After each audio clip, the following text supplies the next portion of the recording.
مدحته القائلون ولا يحصي أعماءه العادون ولا يؤدي حقه المجتهدون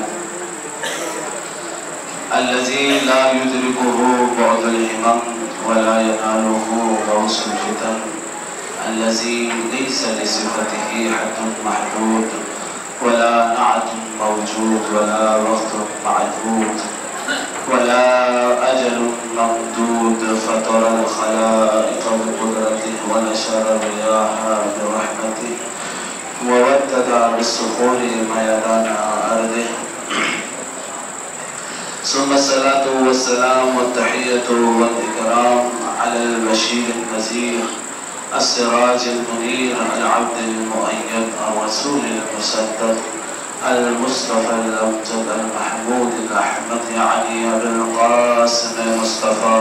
محمد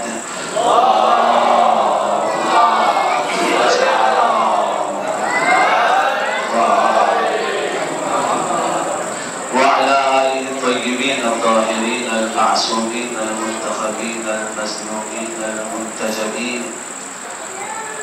ولعنة الله على أعدائهم ومنكر فضائلهم وغاصب حقوقهم أجمعين أما بعد فقد قال الله الحكيم في القرآن الكريم بسم الله الرحمن الرحيم والعصر إن الإنسان لفي خسر إلا الذين آمنوا وعملوا الصالحات وتواصوا بالحق وتواصوا بالصبر صلى الله عليه محمد وعلى محمد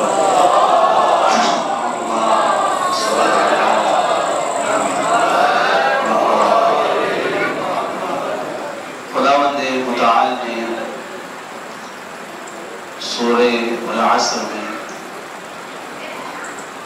عصر کی قسم کھائی ہے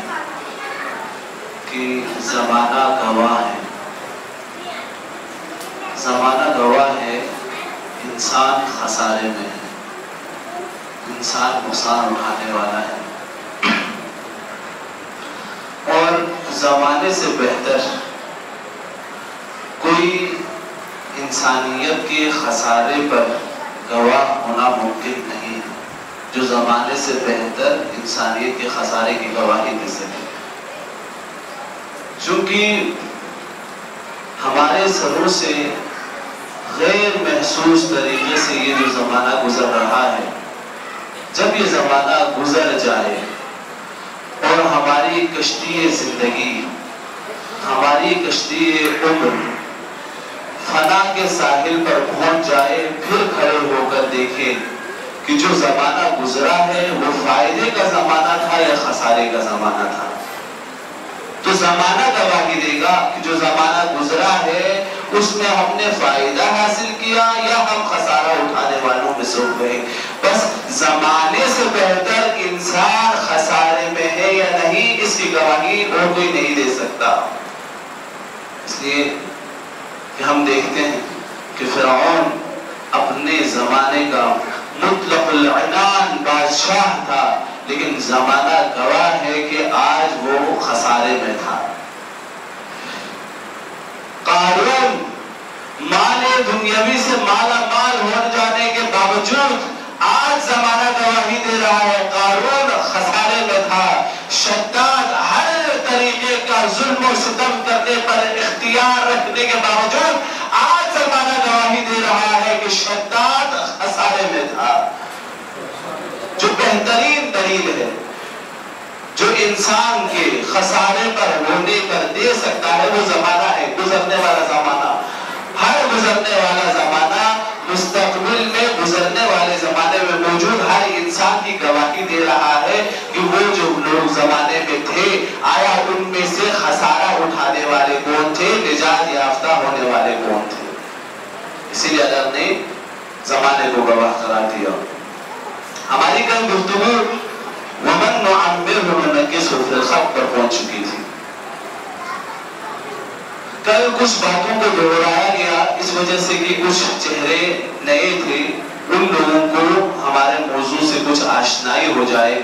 اس لیے کچھ نکات کو دوبارہ دہرایا گیا۔ خداوند متعال ارشاد فرماتا ہے وَمَن نُعَمِّرْهُ نُنَكِّسْهُ فِي الْخَلْقِ، ہم جس کو عمر دے دیتے ہیں ننکسہ فی الخلق، اس کی خلقت میں، اس کی ظاہری وجود میں کمزوری آ جاتی ہے، ظاہری وجود میں کمزوری آ جاتی ہے۔ پھر ہم نے کل یہ بات کی تھی کہ اس گھرانے سے اپنا مقایسہ نہ کرو،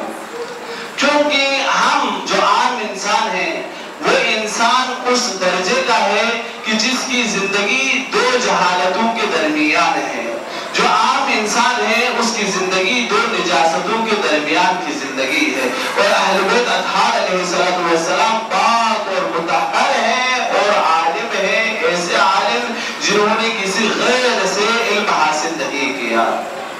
خدا نے انہیں علم دیا ہے، لہذا اس گھرانے سے ہمارا مقایسہ ممکن نہیں ہے۔ اب ایک اور اسی میں ہماری گفتگو چل رہی ہے کہ امام زمانہ اگر بوڑھے ہیں تو ہدایت کیسے کر سکتے ہیں، اسی اعتراض پر ایک انتظامی جواب آپ کو دیا ہے حضرت عیسیٰ علیہ السلام والا، کہ حضرت عیسیٰ علیہ السلام 2000 برس کے ہوتے ہوئے اگر کار نبوت انجام دے سکتے ہیں تو پھر امام مہدی علیہ السلام بھی کار امامت انجام دے سکتے ہیں، اس پر اعتراض نہیں بنتا۔ لیکن اس سے ہم آگے بڑھ کر کچھ قرآن کی آیات کا مطالعہ کرتے ہیں۔ سب سے پہلے یہ بات یاد رکھیں کہ انسان میں اور الہی نمائندوں میں یہ فرق ہے، یہ بات سمجھنے کی ضرورت ہے کہ جو انسان اس دنیا میں آتا ہے خدا اسے عمر دے کر اس دنیا میں بھیجتا ہے، یعنی جو انسان اس دنیا میں آ رہا ہے خدا اس کو 30 سال کی عمر دے گا، 40 سال کی عمر دے گا، 50 60 70 80 حد کر لیا 100 120 ایسے عمر دے کر اس دنیا میں بھیجتا ہے۔ لیکن جو الہی نمائندے اس دنیا میں آتے ہیں وہ عمر لے کر نہیں آتے، وہ ہدف لے کر آتے ہیں، وہ مقصد لے کر آتے ہیں، وہ منزل لے کر آتے ہیں، وہ ایک پیغام لے کر آتے ہیں۔ جب تک ان کی زندگی میں وہ اپنا ہدف مکمل نہ کر لے وہ اس دنیا میں باقی رہتے ہیں، جب وہ اپنے ہدف کو مکمل کر لے پھر واپس پلٹ کر چلے جاتے ہیں۔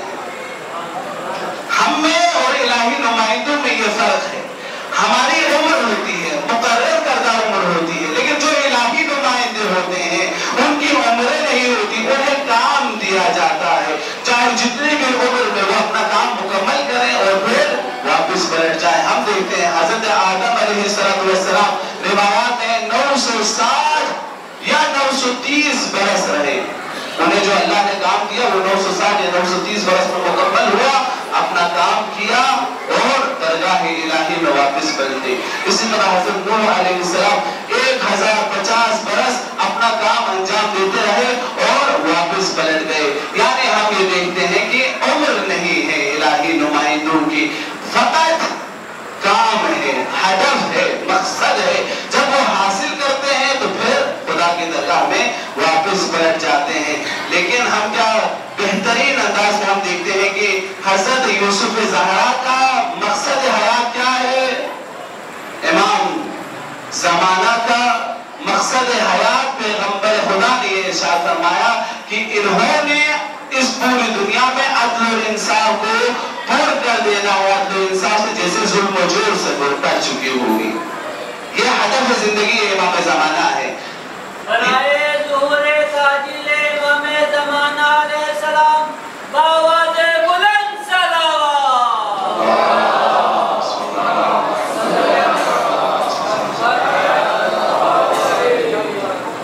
امام زمانہ کی زندگی کا مقصد پوری دنیا کو عدل اور انصاف سے بھرنا ہے جیسے وہ ظلم و جور سے بھر چکی ہوگی۔ اب کیا ہم یہ سمجھتے ہیں کہ امام زمانہ کا اتنا وقت لگے گا ہدف کو حاصل کرنے کے لیے؟ یہ مشکل امام زمانہ کو نہیں ہے، یہ مشکل اس دنیا کے لیے ہے کہ خداوند متعال کی مشیت یہ ہے کہ الہی نمائندے کی حکومت سے پہلے اللہ تبارک و تعالی انسان کے ہر طبقے کو حکومت دے اور لوگوں کو وہ حکومت دکھائے کہ لوگوں کی حکومت دیکھ لو، اور اس کے بعد جب الہی نمائندہ عدل خدا کے ساتھ حکومت کرے تو وہ بھی دیکھے کہ الہی نمائندے کی حکومت کیسی ہوتی۔ پہلے ہر طبقہ انسانی کی حکومت دیکھے، ہم اپنے مختصر زندگی میں دیکھتے ہیں، ہم نے دیکھا فوجیوں نے آ کر حکومت کی، فوج کی حکومت ہم نے دیکھی، کاروباری حضرات آج امریکہ میں بیٹھا ہے، کاروباریوں نے حکومت ملی، حکومت کی، زمینداروں کو حکومت ملی، پاکستان میں زمینداروں نے حکومت کی، تاجروں کو حکومت ملی، تاجروں نے حکومت کی، کھیلنے والوں کو حکومت کی، کھیلنے والوں نے حکومت کی، چائے بیچنے والے کو حکومت ملی، چائے والے نے حکومت کی، یعنی ہر طبقے زندگی حکومت کر رہا ہے، اس کے اپنے مفادات ہیں، اس کی اپنی ترجیحات ہیں، ان ترجیحات کے مطابق وہ حکومت کرتا ہے، لیکن جب ان تمام حکومتوں کو انسان دیکھ لے گا، جب ان تمام حکومتوں کی کمزوریوں کو پہچان لے گا، ان تمام حکومتوں کی کمزوریوں اور نقص کو پہچان لینے کے بعد خدا اپنے نمائندے کو اس دنیا میں دوبارہ بھیجے گا۔ اب دیکھو مظہر عدل الہی کو، اب دیکھو حکومت الہی کو، وہ حکومت الہی ایسی حکومت ہوگی جس میں عدل اور انصاف کا بول بالا ہوگا۔ یہ اس حکومت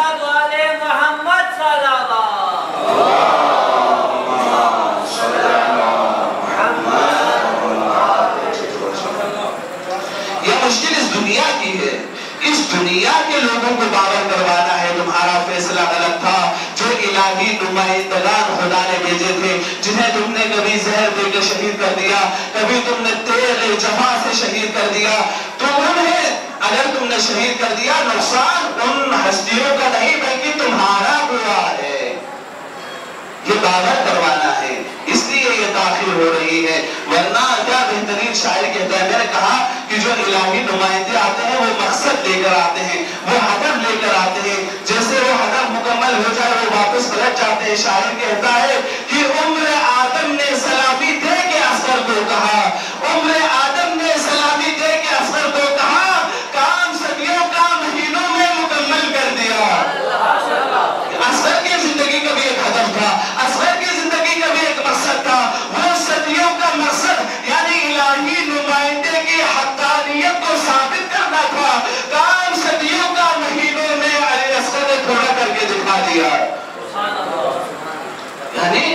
ہر الہی نمائندے کی زندگی کا ایک مقصد اور ہدف ہوتا ہے۔ ہمارا عنوان یہ ہے کہ وَمَن نُعَمِّرْهُ نُنَكِّسْهُ فِي الْخَلْقِ، ہم جس کو عمر دے دیں وہ کمزور ہو جاتا ہے۔ دوسری آیت جو ہم نے کل تلاوت کی، وَاللَّهُ خَلَقَكُمْ، اللہ تمہیں خلق کرتا ہے۔ یہ پڑھے لکھے جوان بیٹھے ہیں، ہماری گفتگو میں ذرا توجہ کیجئے گا کہ ہم کچھ نکات آپ کے سامنے بیان کرنا چاہتے ہیں۔ وَاللَّهُ خَلَقَكُمْ، اللہ تمہیں خلق کرتا ہے، ثُمَّ يَتَوَفَّاكُمْ، اور اس کے بعد تمہیں موت دیتا ہے، فوت کر دیتا ہے۔ وَمِنْكُمْ مَن يُرَدُّ إِلَىٰ أَرْذَلِ الْعُمُرِ لِكَيْ لَا يَعْلَمَ بَعْدَ عِلْمٍ شَيْئًا، اللہ تبارک و تعالیٰ تمہیں خلق کرتا ہے، اس کے بعد فوت کرتا ہے، اس کے بعد اللہ کیا ارشاد فرماتا ہے، وَمِنْكُمْ، اور تم میں سے کچھ لوگ ایسے ہیں، مَن يُرَدُّ إِلَىٰ أَرْذَلِ الْعُمُرِ، جنہیں اللہ بڑھاپے کی عمر میں پلٹا دیتا ہے، لِكَيْ لَا يَعْلَمَ بَعْدَ عِلْمٍ شَيْئًا، تاکہ وہ علم حاصل کرنے کے بعد پھر جاہل ہو جائیں اور پھر قبر میں چلے جائیں۔ توجہ کیجئے گا، ابھی آپ لوگ مجلس میں آئے ہیں، آپ مجلس میں آئے ہیں یا پلٹ کر آئے ہیں؟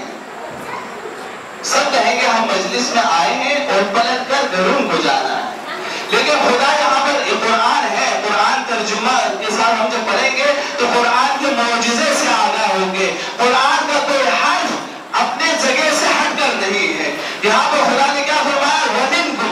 مَن يُرَدُّ إِلَىٰ أَرْذَلِ الْعُمُرِ، تم میں سے کچھ لوگ ایسے ہیں جو بڑھاپے کی طرف پلٹائے جائیں گے، بوڑھے ہوں گے نہیں، وہ کر رہے ہیں کہ بوڑھے نہیں ہوں گے، بڑھاپے کی طرف لے جائیں گے نہیں، بلکہ بڑھاپے کی طرف پلٹائے جائیں گے۔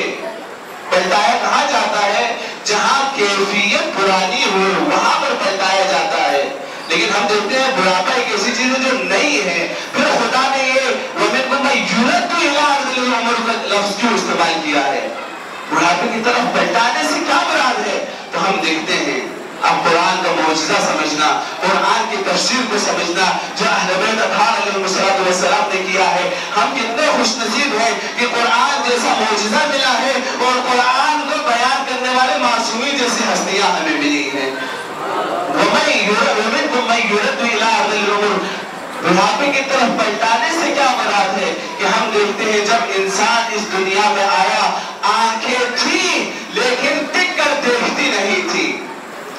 ہاتھ تھے لیکن شیرخوار حال بچوں کے ہاتھ کوئی چیز تھام نہیں سکتے تھے، پاؤں تھے لیکن اپنے پاؤں پہ کھڑے نہیں ہو سکتے تھے، زبان تھی لیکن اپنا معافی ضمیر بیان نہیں کر سکتی تھی، کان تھے لیکن وہ سن نہیں سکتے تھے، لیکن وہی انسان جب بڑا ہو گیا باتیں بھی کرنے لگا، قدموں پر چلنے بھی لگا، ہاتھ سے چیزیں اٹھانے بھی لگا، آنکھ سے چیزیں دیکھنے بھی لگا، کان سے چیزیں سننے بھی لگا، لیکن پھر یہی انسان بڑھاپے کے میدان میں اترنے لگا۔ اب پھر انسان کی طرف خداوند متعال کا بڑھاپا پلٹانا بھی دیکھ لے کہ آنکھیں ہیں، بچپن میں آنکھیں تھی ٹک کر دیکھ نہیں سکتی تھی، بڑھاپے میں بھی آنکھیں ہیں لیکن دیکھ نہیں سکتی، بچپن میں ہاتھ تھے لیکن چیزوں کو تھام نہیں سکتے تھے، بڑھاپے میں بھی ہاتھ ہے لیکن راشی کی وجہ سے چیزوں کو تھام نہیں سکتے، بچپن میں پاؤں تھے لیکن اپنے پاؤں پہ کھڑے نہیں ہو سکتے تھے، بڑھاپے میں پاؤں ہے لیکن پھر کمزوری کی وجہ سے پاؤں پہ کھڑے نہیں ہو سکتے، یعنی کہ جیسا انسان کا بچپنا تھا اللہ نے بڑھاپے میں پھر اسی طرح وہ بڑھاپے کو پلٹا دیا ہے۔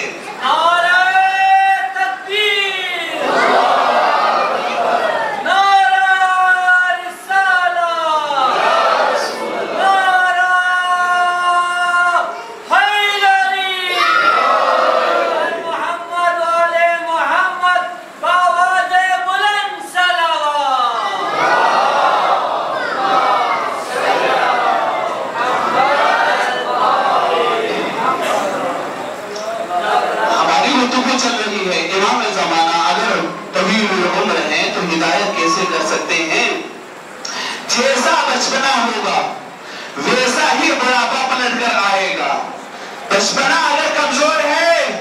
تو بڑھاپا کمزور ہوگا، لیکن اگر بچپنا ایسا ہے جس بچپنے میں اثر کو چیر دیتا ہے تو بڑھاپے میں خیبر کو اکھاڑے گا۔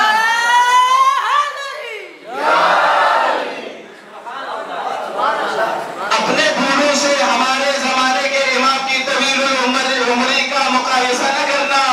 یہ وہ گھرانہ ہے جس سے مقایسہ ممکن نہیں ہے، یہاں کا بچہ اور بچہ ہے، یہاں کا بوڑھا اور بوڑھا ہے، جیسا بچپن ہوگا ویسا بڑھاپا پلٹے گا۔ ہم نے کل ایک آیت پڑھی کہ خداوند متعال ارشاد فرماتا ہے کہ وَاللَّهُ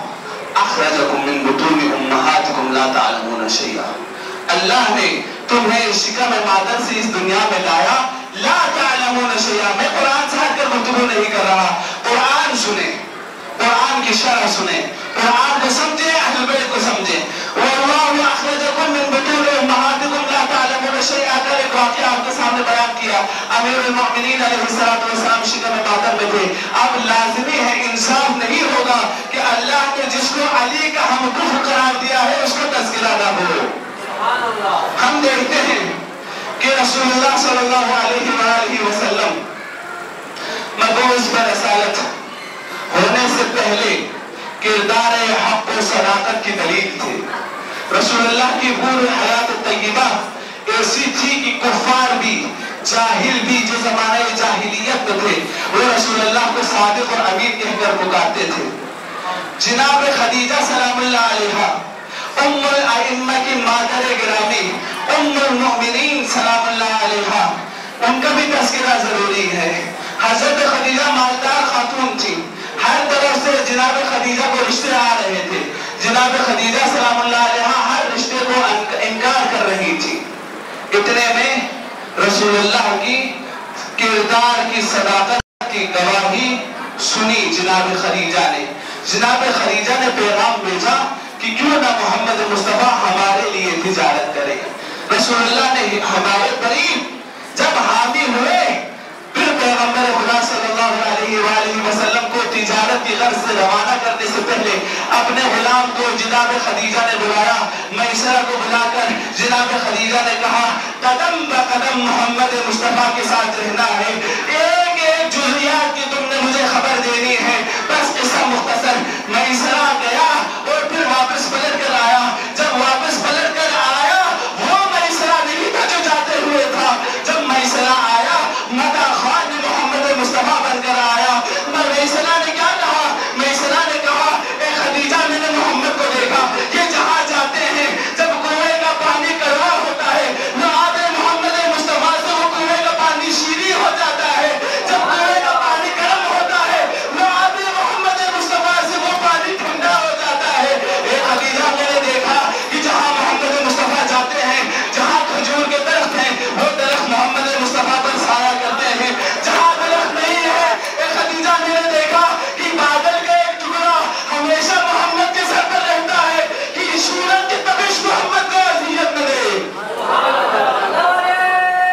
تکبیر،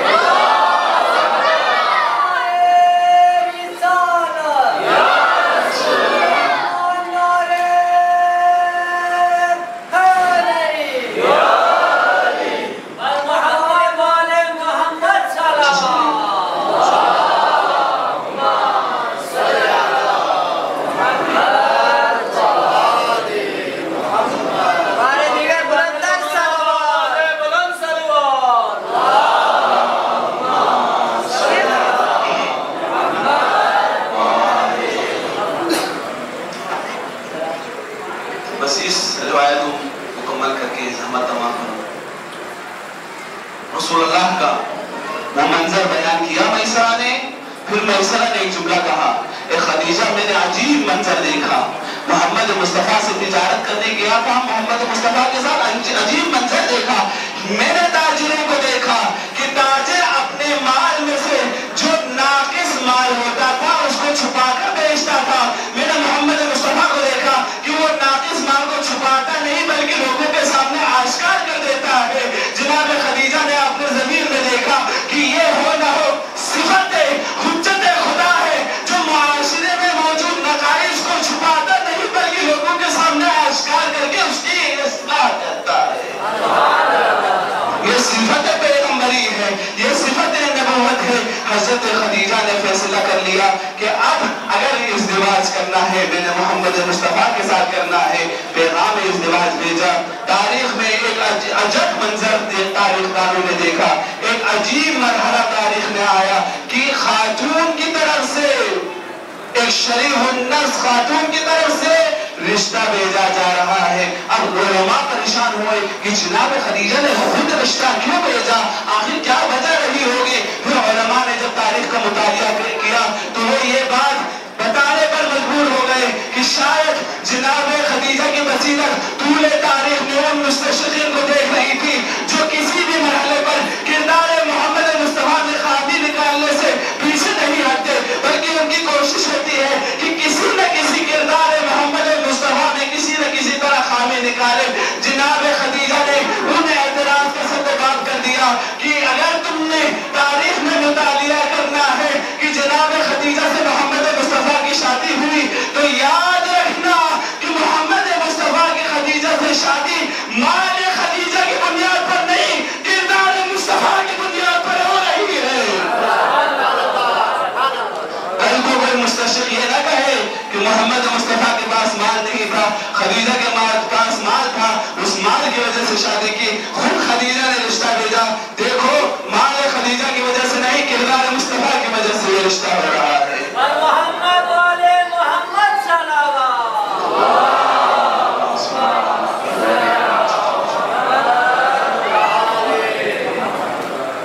بس مختصر جب باپ ایسا ہو, جب ماں خدیجہ جیسی ہو, باپ محمد مصطفیٰ جیسا ہو تو جو دنیا میں آتی ہے وہ فاطمہ الزہرا ہی ہوتی ہے. کیا ہوا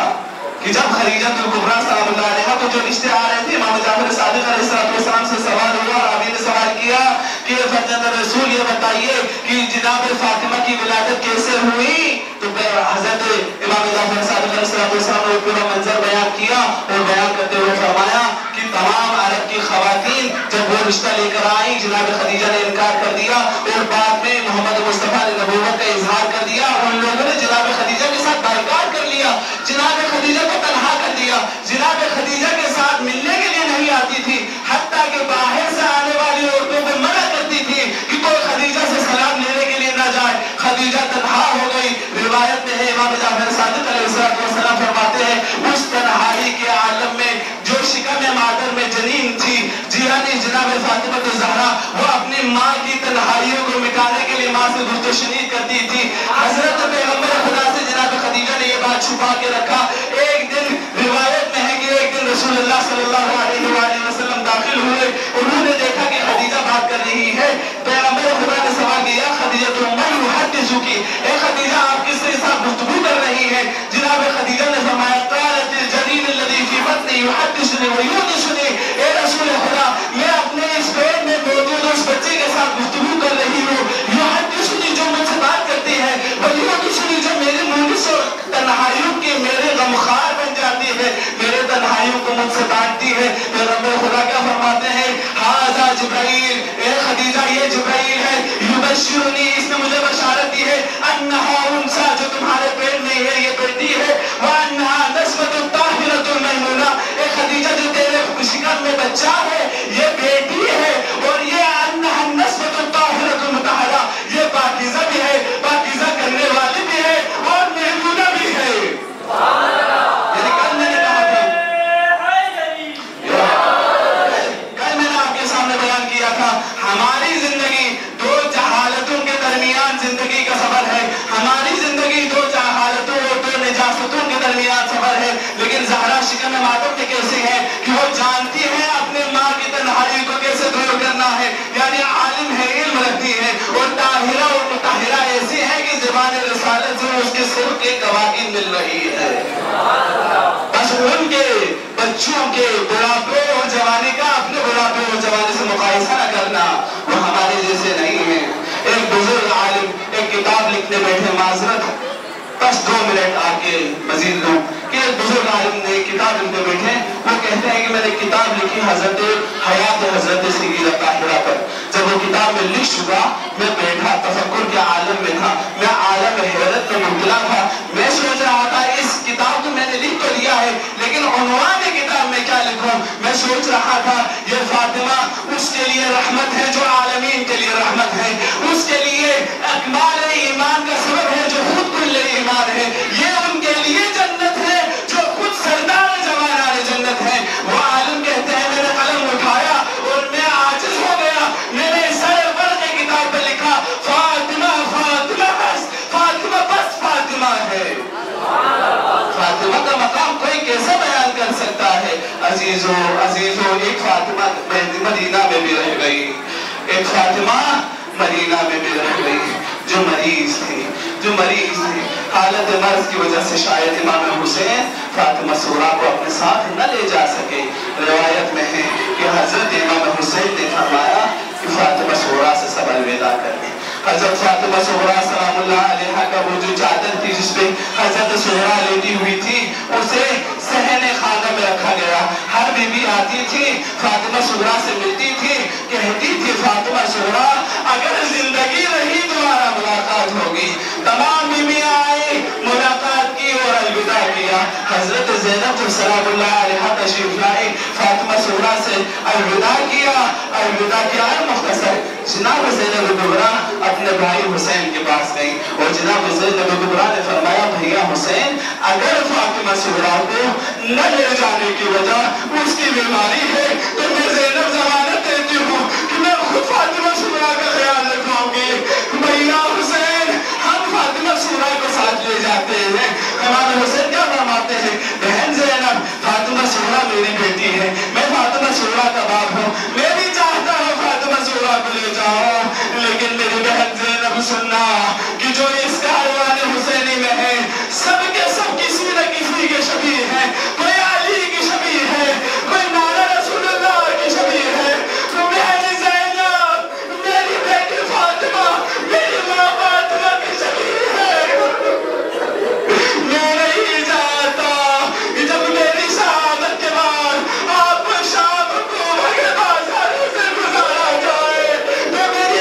شبیر